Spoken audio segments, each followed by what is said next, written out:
Hello, my dear friend. My name is Kaya, the great SAN hunter. In this video, we uncover the epic battle for survival as we delve into the captivating world of the San Bushmen. We witness their incredible resilience and determination to thrive against all odds.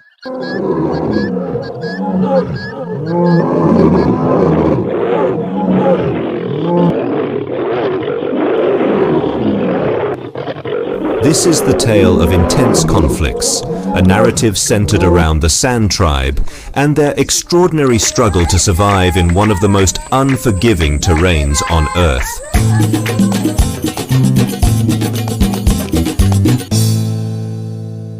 Our story takes place at the far western end of Africa, where the San tribe thrives amidst one of the world's harshest yet breathtaking landscapes.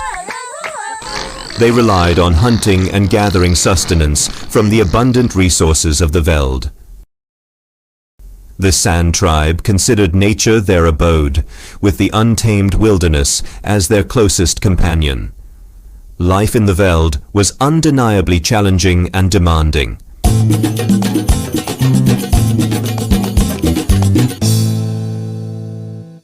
The individuals frequently encountered intense battles with predators who aimed to steal the prey they had worked hard to acquire.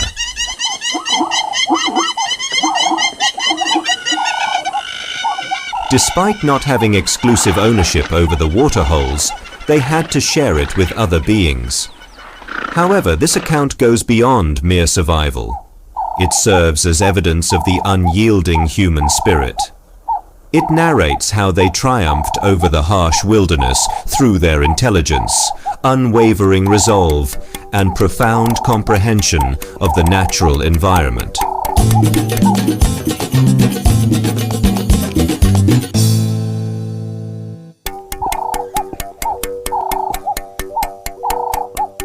Continue watching until the end, my friend, as there is an important lesson concealed within our remarkable struggle for survival. Come along with us on this unforgettable adventure as we reveal the untold tale of the San Bushmen. Observe their unwavering spirit and their unshakable connection with nature, and gain the priceless wisdom they impart to all of us. Tsumkwe, the current residents of the Jugwanzi-San language group that occupies this land, is located in the northeastern region of Namibia. For centuries, the original inhabitants of this land have enjoyed a life of freedom as hunter-gatherers across the plains of southern Africa.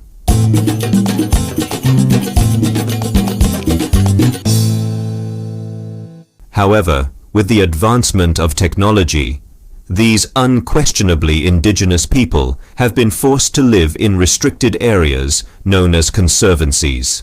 This is the account of life within the conservancy as narrated from the perspective of one individual currently residing in Namibia.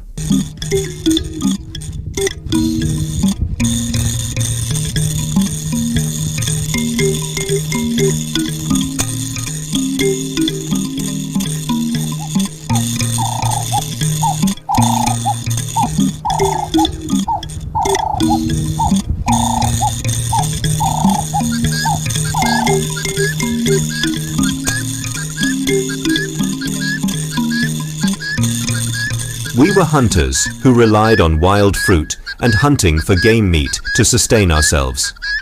The African landscape was abundant with various animals, including both wild game and domesticated livestock. However, for us, an animal was simply an animal.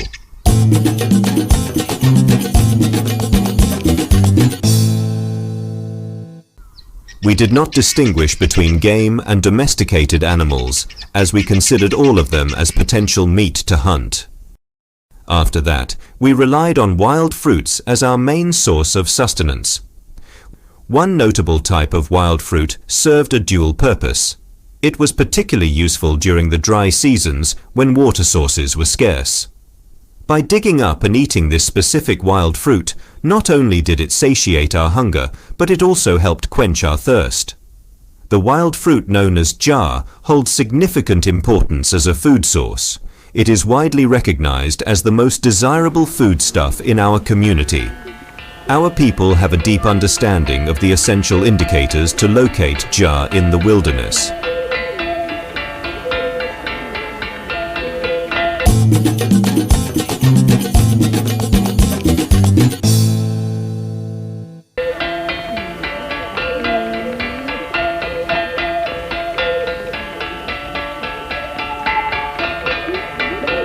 Knowing how to identify the various directions to locate the desired game was another crucial skill.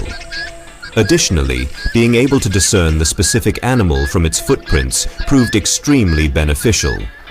Furthermore, studying animal footprints enabled us to determine the direction of water sources, as the footprints indicated the animal's path towards drinking water. To successfully track animals in the bush, the key is to focus on the primary trail where they converge from different directions. This main path leads them all in one direction and ultimately leads to a water pan.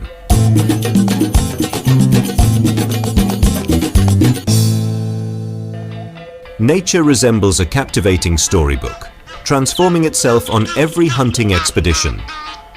As hunters of the desert, the San people possess ancient knowledge and understand that waterholes are usually bustling with activity. However, upon reaching the waterhole today, we surprisingly found there was no game in sight, and the hunter could only spot a few bird species near and in the water.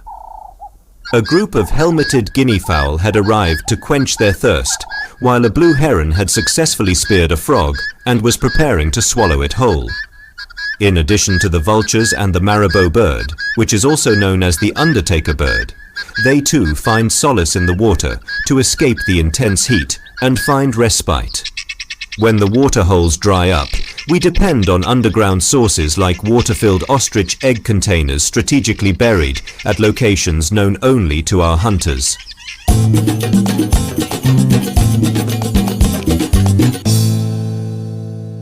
However, my dear friend, it is time for us to proceed. The signs left by the springbuck indicate that they are nearby. When it comes to hunting, the most important aspect is to ensure that you approach the animal from the downwind side. It's crucial to understand the concept of upwind and downwind to avoid alerting the animal to your presence. When an animal is upwind, it can detect your scent and will likely flee. On the other hand, when the wind is blowing from the direction where the animal is, it is considered downwind. To figure out the direction of the wind, you can scoop up some sand and release it. By observing the direction in which the wind carries the sand, you will know the approach direction you should take when approaching the animal.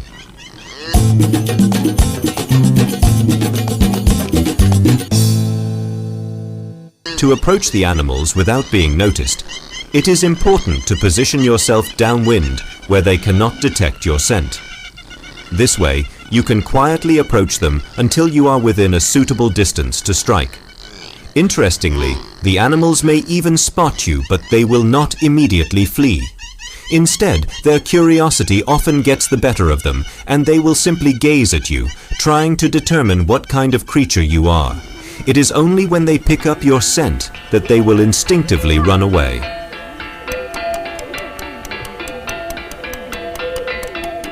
After successfully hunting and killing an animal, it is customary to conceal the carcass and subsequently return home to gather the rest of the family. The entire family would then relocate to the site of the kill, bringing along all their belongings. This location would become our new home until we consume all the meat from this particular carcass.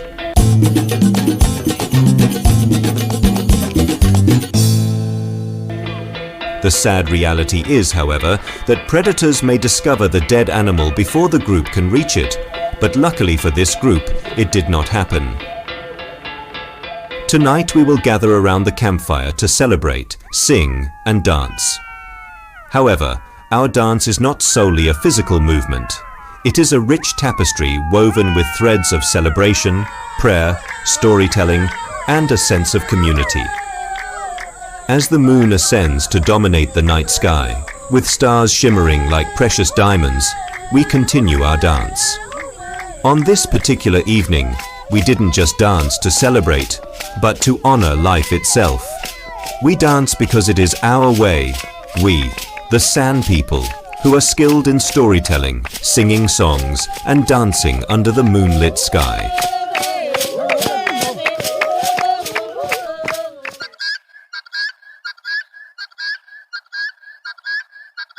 The following day, certain individuals will venture out into the fields to search for wild fruits, which will serve as a complement to our meat-based meal.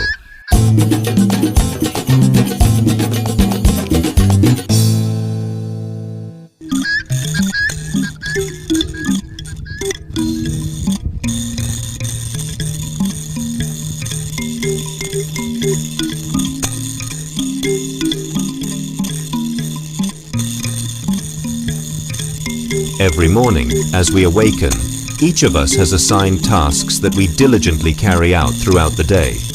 For instance, the women will form groups to gather wild fruits, while others will have their responsibilities to fulfill. During the winter season, those who choose to stay at home will have their hands full with various household tasks. An important job will be to prepare animal hides by unstiffening and softening them, which will later be used to create warm clothing and blankets.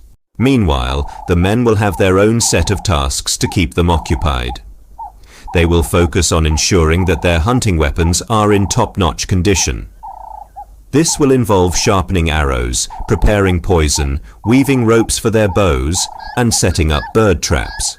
Overall, these activities serve as essential preparations for the colder months ahead, providing both warmth and the necessary tools for successful hunting endeavors.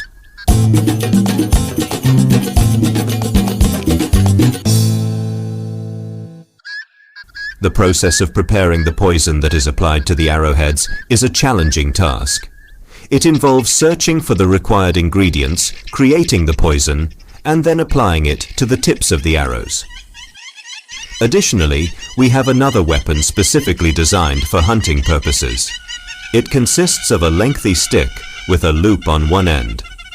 In order to hunt spring hares, a technique is used where one person inserts the noose end into a hole until they can feel the stick touching the spring hare. Once the spring hare is detected, the other end of the noose is pulled. Next, the stick is carefully extracted from the hole while ensuring the spring hare is brought out as well. Finally, the spring hare is killed either by clawing it to death or by stabbing it with an assegai.